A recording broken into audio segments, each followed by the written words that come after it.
Good evening students. जैसा कि आपको पता है कि कल का आपका जो पेपर है वो इंग्लिश का पेपर है और मुझे पता है कि आप लोग बहुत ही ज्यादा अपने आप को लो फील करोगे। तो लो फील करना, एकदम बी कॉन्फिडेंट और बहुत अच्छा कॉन्फिडेंट के साथ आपको पेपर देना। तो थोड़ा सा आज हम लोग बात करते हैं। पेपर देने से पहले थोड़ी सी मैं स्ट्रेटजी आपके साथ शेयर करता हूँ कि पेपर को कैसे अटेम्प्ट करें। इसलिए यहाँ पे लिखा गया how to attempt the paper, जो आपका कल का इंग्लिश का पेपर है। मैं बेसिकली बताऊं तो हमारे पास सबसे ज्यादा प्रॉब्लम क्या आती है। सबसे ज्यादा प्रॉब्लम ये आती है कि पेपर को अटेम्प्ट करने के दौरान कि हमारे पास टाइम सेव नहीं हो पाता। तो टाइम को सेव कैसे करें? अगर टोटल की बात करो तो हमारा सेक्शन कितना होता है? Reading section, writing section, grammar section, the literature section. तो अगर मैं पेपर देने का एक तरीका बताऊं तो पेपर को अटेम्प्ट कैसे करें, तो पेपर देने का सबसे अच्छा तरीका है कि अगर मैं बात करूं तो 3 घंटे आपके पास टोटल 3 घंटे होंगे। 3 घंटे की बात मैं बात करूं तो 180 मिनट। और 180 मिनट को कैसे ब्रेक करें? 180 मिनट को ब्रेक करने के लिए अगर मैं पेपर दूं तो सबसे पहले मैं क्या करूंगा, सेक्शन बी से स्टार्ट करूंगा, जो हमारा ग्रामर सेक्शन है। आप ग्रामर सेक्शन को सॉल्व करने के लिए आपके पास टाइम टोटल कितना आप कर लो, ग्रामर सेक्शन को आप कर लो सॉल्व 15 टू 20 मिनट। अब आप आ जाओ राइटिंग सेक्शन। राइटिंग सेक्शन की हम लोग अगर सॉल्व करते हैं तो राइटिंग सेक्शन को अगर आप सॉल्व कर लेते हो तो राइटिंग सेक्शन को आप सॉल्व करो मात्र 15 मिनट में। आप एक लेटर लिखिए। लेटर आपको पता है, मैं अभी भी बता दे रहा हूं, कल आप लोग देख लेना। लेटर जो आएगा वो या तो हमारा कंप्लेन लेटर में होगा या हमारा लेटर टू एडिटर में होगा। इन दोनों में से कोई एक लेटर, दो आएंगे, दो में से कोई एक लेटर आएगा, वो होगा आपका कंप्लेन लेटर होगा और या तो होगा वो लेटर टू एडिटर होगा। आप इसको सॉल्व कर लिया, आपने कर लिया 15 मिनट में। अब हम आगे बढ़ते हैं तो हमारा जो नेक्स्ट टॉपिक होगा वो हमारा हो जाएगा एनालिटिकल।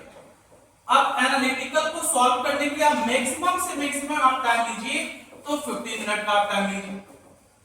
तो आपने कितने मिनट में आपने सॉल्व कर लिया? अगर मैक्सिमम की बात करो तो मैक्सिमम आपने यहां पे लिया 20 मिनट। आपने 15 मिनट और 50 मिनट आपने यहां पे लिया, तो ये हो गया आपके पास कितना मिनट? 30 मिनट।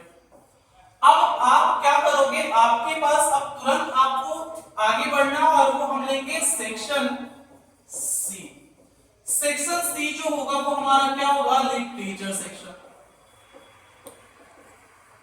अब लिटरेचर को आप पूरा लिटरेचर सेक्शन सॉल्व कर लो मात्र ओनली 40 मिनट्स में।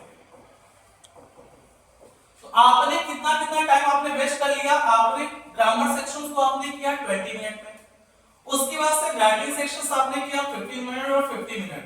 तो आपने कर लिया 50 मिनट और 50 मिनट 30 मिनट में आपने राइटिंग सेक्शंस कर लिया। 20 मिनट में आपने कर लिया ग्रामर सेक्शंस कर लिया। सेक्शन सी को आपने सॉल्व कर लिया, आपने कर लिया 40 मिनट। लगभग आपके 90 मिनट में आपने सिलेबस को कवर कर लिया। सिलेबस कितना कवर कर लिया? आपने कितने सेक्शन कवर कर लिए? आपने 2 सेक्शन को पूरा कंप्लीट कर लिया। आप अभी से भी मैं कह रहा हूं कि आप रीडिंग सेक्शन से स्टार्टिंग नहीं करेंगे, आप स्टार्टिंग करेंगे ग्रामर सेक्शन से, उसके बाद से आप करेंगे राइटिंग सेक्शन और राइटिंग सेक्शन के बाद से आप लिटरेचर सेक्शन। और आपने 90 मिनट में आपने 2 सेक्शन को क्या कर लिया? 2 सेक्शन को आपने अटेंड कर लिया। अब बात करते हैं हम लोग आगे। हमारा एक सेक्शन जो रह गया उसको हमारे पास क्या रह गया? उसका नाम है रीडिंग सेक्शन। अब रीडिंग सेक्शन को आप सॉल्व करने के लिए आपके पास कितना टाइम हो रहा है? आपके पास रीडिंग सेक्शन को सॉल्व करने के लिए आपके पास रह गया है 90 मिनट। मैंने इसके 30 मिनट भी मैंने स्किप कर दिया। बाकी 2 सेक्शन को करने के लिए आपके पास 30 मिनट भी हो गया। आपके पास टोटल जो रह गया वो 1 आवर रह गया। और 1 आवर के पास से आपको सॉल्व करना है कितना? एक पैसेज सॉल्व करना है जिसका नाम है डिस्कर्सिव पैसेज एक आएगा, और एक जो पैसेज होगा वो आपका क्या होगा? Factual passage.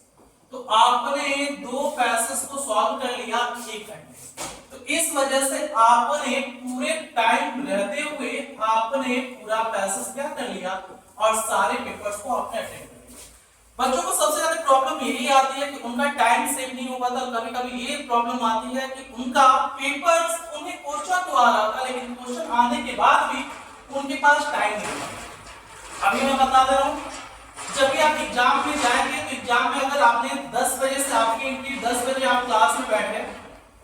तो 10 बजे क्लास में बैठे तो आपको सबसे पहले आपको कॉपी मिलेगी। अब 10:15 तक आपको मिलेगा कॉपी को आपको फिल करना होगा। कॉपी को फिल करिए, आपने जो भी रोल नंबर्स जो भी आपको एमआर आएगा उसको फिल करना होगा। और उसके बाद से 10:15 से आपके 10:30 तक आपको क्या करना होगा, पेपर को पढ़ना होगा। बस आपको बस पेपर को पढ़ना होगा। पेपर को उसमें आपको लिखना नहीं है, बस आपको पेपर को पढ़ना होगा। और आपकी जो टाइमिंग जो लिखने की हो गई 10:30 से आपका 1:30 बजे तक इट्स गुड है। ये पूरा 3 घंटा ये आपका सब होता है। ये 3 घंटा ये समय आप किस तरह से यूटिलाइज करते हैं, ये सारी चीजें आपके ऊपर डिपेंड करता है। अब मैं कुछ और बताना चाहता हूं कि हमारा सबसे मेन टॉपिक क्या है। अगर मैं ग्रामर की बात करूं तो ग्रामर में हमारे पास कितने आएंगे, 3 तो रहेंगे एरर बेस्ड क्वेश्चन। एक हर बार एरर क्वेश्चन पूछा जाता है कि जिसे इंफिनिटिव वाला कहा जाता है। आप एक एरर हर बार आएगा जिसके साथ उसमें देखना कि टू के साथ वर्ब का फर्स्ट फॉर्म ये वाला हर बार आता है। एक एरर तो ये हो जाएगा, आप कहीं टू आएगा तो आप देखोगे कि उसके साथ वर्ब का फर्स्ट फॉर्म आया नहीं आया, ये देख लेगा। एक जितने भी मॉडल वर्ब होते हैं उनको लेके आ सकता है, तो उनके साथ हमेशा जो आएगा वो हमारा कौन सा फॉर्म होगा, बेस फॉर्म होगा। ये एक एरर जरूर आएगा। तो इन सारे एरर में बच्चों को प्रॉब्लम होती है, बाकी जो कुछ भी आपको पढ़ाया गया होगा उन सारी चीजों से आप कर सकते हो। अब हम आगे बढ़ते हैं, इंपॉर्टेंट लेसन्स की डिस्कशन करते हैं कि इंपॉर्टेंट लेसन हमारा कौन कौन सा होने वाला है। इंपॉर्टेंट लेसन्स की मैं बात करूं,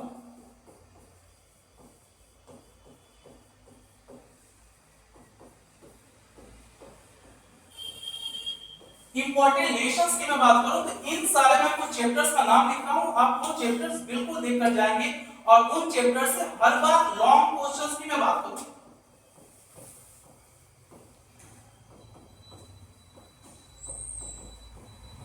लॉन्ग क्वेश्चंस की बात करें, वो चैप्टर्स का नाम है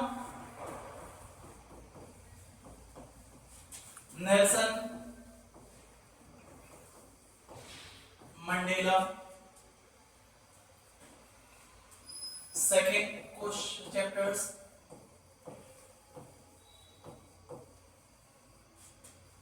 from diary of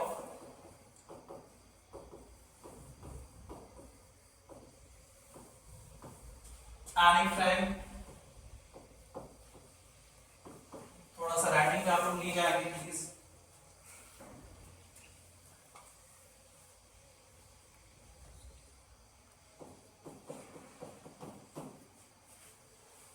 the proposal,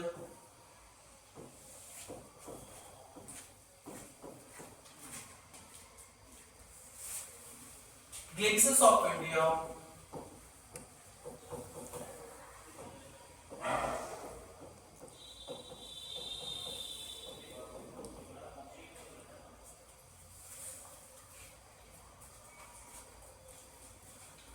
ये सारे क्वेश्चंस ऐसे चैप्टर्स के थे, ये सारे चैप्टर्स जो थे आपके फर्स्ट फ्लाइट, ये फर्स्ट फ्लाइट के चैप्टर्स थे। अगर मैं इसी चैप्टर्स की बात करूं कि पोम की बात करूं तो पोम में देख लीजिएगा इंपॉर्टेंट पोम में कौन कौन से, द बॉल पोएम,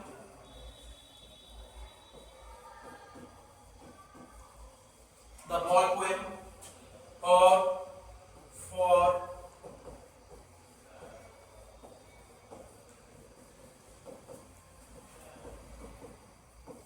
एनी बॉर्बरी, द ट्रीज,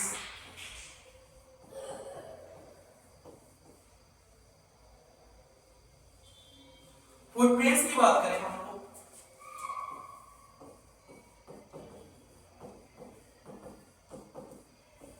फुटप्रिंट्स की बात करें तो इसमें कुछ चैप्टर्स हैं जो बहुत ही इंपॉर्टेंट चैप्टर है।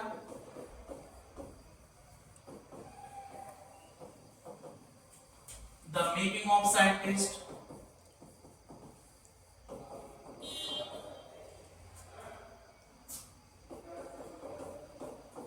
थीव्स स्टोरी,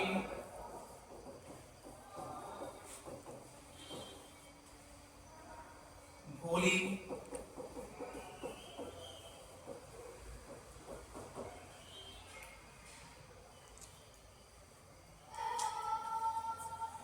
अब लॉन्ग क्वेश्चन के थोड़े से फॉर्मेट क्या किया सीबीएसई ने चेंज कर दिया। ये ज्यादातर क्वेश्चन जो पूछ रहे हैं ये ओपिनियन बेस्ड थॉट बेस्ड के क्वेश्चन ज्यादा पूछा जा रहा है, या दो चैप्टर्स को एक साथ कंबाइन करके ये सारे चैप्टर्स पूछे जा रहे हैं।